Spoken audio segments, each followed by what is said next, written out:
Salam damai dan sejahtera. Beberapa hari yang lalu, Vatikan memperkenalkan sebuah maskot bergaya anime untuk tahun Yobel 2025 yang bernama Luce. Dalam bahasa Itali, Luce berarti cahaya. Banyak orang yang menyambut baik langkah ini sebagai upaya cerdik untuk menarik perhatian kaum muda, terutama Gen Z yang tergila-gila dengan dunia anime. Diharapkan dengan maskot Luce ini, banyak kaum muda kembali memperhatikan kehidupan religius Katolik di tengah budaya pop yang mengepung mereka. Dari sisi ekonomi, langkah ini diperkirakan akan menghasilkan keuntungan jutaan dolar bagi Vatikan dari penjualan merchandise Luce dan teman-temannya yang tahun depan dipastikan akan menyerbu toko-toko paroki di seluruh dunia. Semoga hasilnya cukup untuk menutupi kerugian akibat tuntutan hukum dari berbagai kasus pelecehan seksual kaum klerus di banyak keuskupan. Tapi, mari kita tidak bersikap naif dan terjebak pada euforia positif dari kehadiran maskot Luce ini. Baru saja Uskup Agung Vigano menyatakan gereja sinodal yang sedang dibangun oleh Paus Fransiskus adalah pelacur Babel, yaitu gereja Katolik palsu yang melayani agenda globalis. Jika pernyataan tersebut dikeluarkan oleh awam atau bahkan teolog sekalipun, tentu hal itu tidak lebih dari sekedar opini. Tapi, kalau pernyataan tersebut keluar dari seorang uskup agung yang adalah penerus para rasul, tentu tidak bisa diabaikan begitu saja. Tak ada buah yang baik dihasilkan dari pohon yang buruk, maka tidak ada sesuatu yang baik dihasilkan dari gereja sinodal dan semua agendanya. Termasuk maskot Luce yang dimaksudkan untuk menarik minat kaum muda Gen Z pada kekatolikan.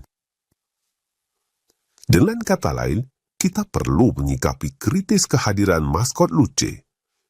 Ingatlah bahwa iblis dapat memberikan 99% kebaikan untuk menutupi 1% kesesatan berbahaya yang ditawarkannya.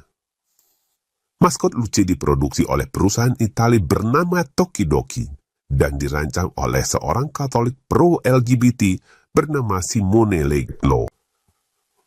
Maskot Luce menggambarkan seorang perempuan yang masih muda dengan rambut dicat biru yang menggambarkan sikap progresif dan liberal. Tidak lupa Luce memakai kalung rosario untuk menunjukkan ciri kekatolikannya. Dan Luce juga membawa tongkat yang menunjukkan bahwa dia sedang melakukan perjalanan ziarah. Raincoat kuning yang dipakainya diselaraskan dengan warna bendera Vatikan. Jika maskot Luce ini dimaksudkan untuk menarik minat kaum muda pada kekatolikan, maka perlu kita cermati kekatolikan macam apa yang ditawarkan oleh Luce ini.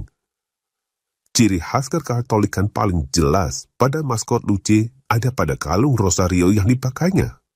Rosario tersebut memiliki warna yang berbeda untuk tiap dekadenya. Itu adalah rosario misioner yang pada tahun 1951 diperkenalkan oleh Uskup Agung Fulton Sheen. Tentu saja, Uskup Agung Fulton Sheen tidak bermaksud mengkaitkan rosario warna-warni gagasannya dengan lambang gerakan pro-LGBT. Tapi sekarang kaum pro-LGBT menggunakan warna-warna pelangi sebagai lambang dari gerakan mereka.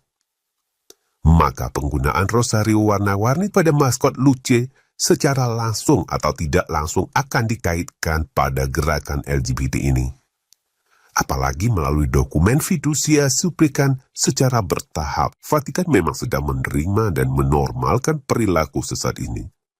Tidak bisa tidak, orang-orang muda yang menjadi tujuan dari maskot Luce akan melihat keterkaitannya, yang kebetulan juga menjadi agenda Vatikan dan sekaligus agenda globalis.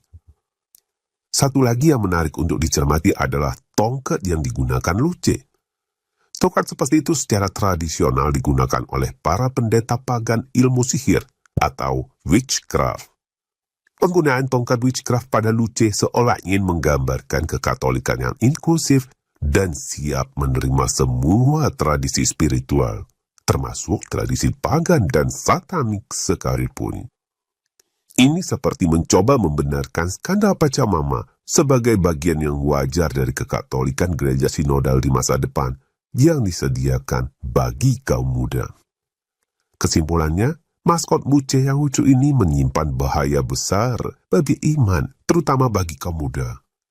Di balik tujuannya yang baik, yaitu berupaya meraih kaum muda Gen Z di tengah budaya pop untuk kembali pada semangat kekatolikan, Luce menawarkan kekatolikan palsu yang inklusif, yaitu kekatolikan yang siap menerima semua nilai, baik itu moralitas dunia maupun spiritualitas sesat.